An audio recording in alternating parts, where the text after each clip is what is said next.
Bienvenidos a una nueva entrevista aquí en DFTV. El gobierno de Michelle Bachelet presentó un proyecto de ley para crear una AFP estatal. Para ahondar en los detalles e implicancias del tema, estamos junto a Cecilia Cifuentes, investigadora del Programa Económico de Libertad y Desarrollo. Cecilia, muchas gracias por estar aquí con nosotros. No, gracias a ti, Sofía, por la invitación. Bueno, algunos expertos han comentado que al haber más actores presentes en el mercado, habría más competencia. ¿Qué opinan ustedes de esto?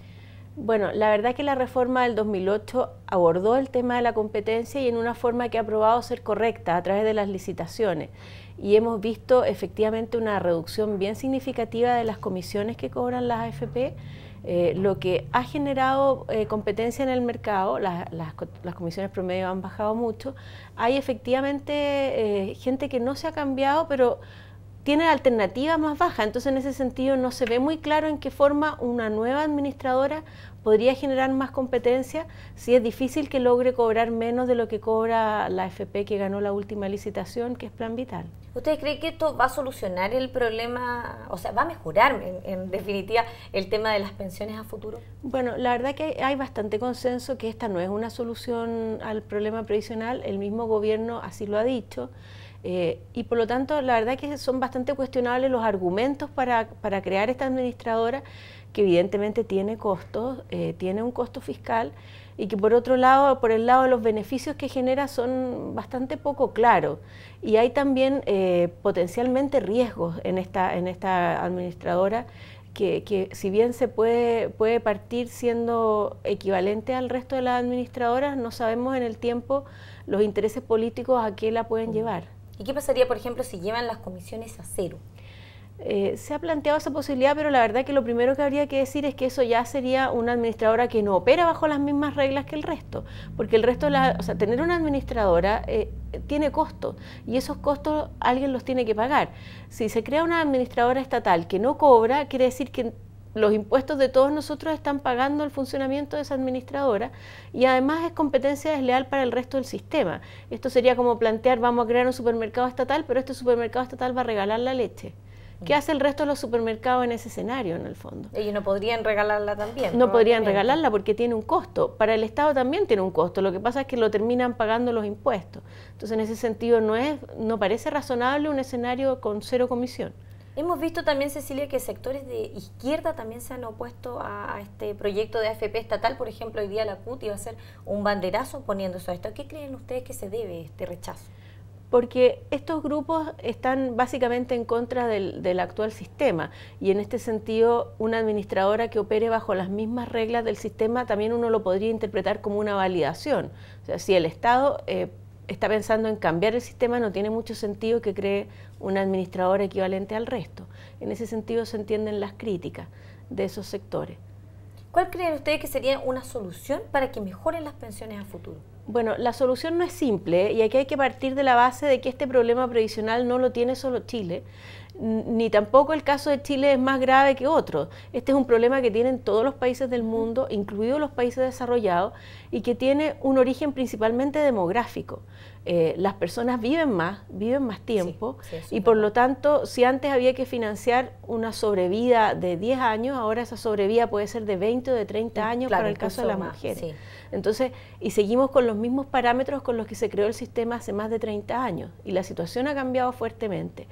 Por otro lado, los sistemas de reparto, además de verse afectados por ese fenómeno, se ven afectados por la caída en la tasa de natalidad, porque la población pasiva versus la activa va siendo mucho más significativa. Ese problema, al menos, un sistema de capitalización no lo tiene. Sí tiene el problema de la mayor expectativa de vida, pero no tiene el problema de la caída en la tasa de natalidad. Los sistemas de reparto tienen ambos, y en ese sentido los sistemas de reparto de los países desarrollados están en situaciones bastante más críticas en algunos casos de lo que está nuestro sistema. Y por ejemplo, lo que hicieron algunos países europeos de atrasar la edad de jubilación, ¿sería una solución para este tema? Yo creo que hay que avanzar hacia esa dirección, especialmente en el caso de las mujeres que se jubilan 5 años antes. No tiene mucho sentido esa brecha con los hombres en un esquema en que estamos yendo hacia igualdad de género en materias laborales. También esta sería una materia en la que hay que avanzar, considerando además que las mujeres viven más tiempo que los hombres. Entonces el que jubilen 5 años antes, la verdad que no tiene mucho sentido. Y ahí hay que avanzar en varias vías, a lo mejor subir las edades de jubilación obligatoria para las generaciones más jóvenes y buscar mecanismos para incentivar que las personas retarden la edad de jubilación en forma voluntaria. Yo creo que también por ese lado hay que avanzar. ¿Cuáles serían las principales críticas que tienen ustedes en Libertad y Desarrollo hacia el proyecto de AFP estatal? Bueno, las principales críticas parten básicamente de que está desbalanceado en términos de costo-beneficio. Los beneficios son bastante tenues y poco claros. Y por el lado de los costos, bueno, tiene costos efectivos de este capital que requiere la AFP, después está una empresa que va a tener que pagar sueldos, que va a tener que operar en un mercado bastante sofisticado, que va a tener que tener una red de oficinas, eso evidentemente tiene costos. Pero la verdad que los costos que preocupan más no son esos, sino que los costos eventuales que podría tener en términos de la administración de los fondos. Aquí hay una restricción legal que es para todas las administradoras que no pueden usar los fondos para comprar activos de empresas relacionadas. Bueno, esa norma en el caso de la AFP estatal es bien compleja, porque obviamente la AFP estatal requiere comprar papeles del Banco Central, requiere comprar bonos del Tesoro y por lo tanto ya hay que hacerle una norma especial. Pero ¿hasta qué punto la amplío? ¿Hasta el punto de que la AFP estatal pueda comprar bonos de NAP? Claro. O pueda comprar, finalmente terminar financiando gasto social, por ejemplo. Entonces ahí hay ciertos conflictos de interés. Se podrían producir situaciones de presiones políticas para que estos fondos fueran usados en proyectos políticamente rentables, pero que no son buenos para los trabajadores. Y en ese sentido también hay problemas complicados, están los problemas del gobierno corporativo de la administradora estatal. Entonces tiene riesgos eventuales, que yo creo que por ese lado van los principales problemas. ¿Ustedes creen que también falta concientizar un poco, educar más a la población para evitar, por ejemplo, las lagunas previsionales? Bueno, ahí no un poco, mucho. La verdad que casi uno podría decir que uno de los problemas principales del sistema actual es el desconocimiento que tiene la gente de cómo funciona, de qué se requiere para que las pensiones sean buenas. Mucha gente no cotiza. Mucha gente no cotiza, no tiene claro, mucha gente piensa que la cotización a lo mejor no es para él, lo cual es un error absolutamente. Lo que cada persona cotiza va a su fondo y es de su propiedad y nadie lo puede tocar. Lo que hace la administradora es manejar esos recursos de tal forma de incrementarlos, y la verdad que lo ha hecho bien.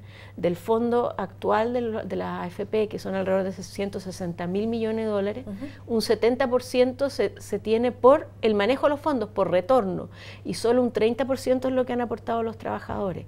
O sea, las administradoras han hecho en ese sentido un buen trabajo, y aquí efectivamente requerimos avanzar mucho en educación previsional y educación financiera en general. Yo creo que ahí hay un déficit bastante evidente. Claro, porque lo que se ve es como un desconocimiento y también un poco de desconfianza de parte de algunos trabajadores hacia las AFP.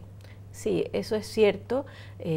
También yo creo que la industria en eso, y lo está haciendo, un mea culpa en el sentido a lo mejor de que no ha cumplido en la debida forma su rol de educación. Yo creo que también las políticas públicas en eso tienen un déficit.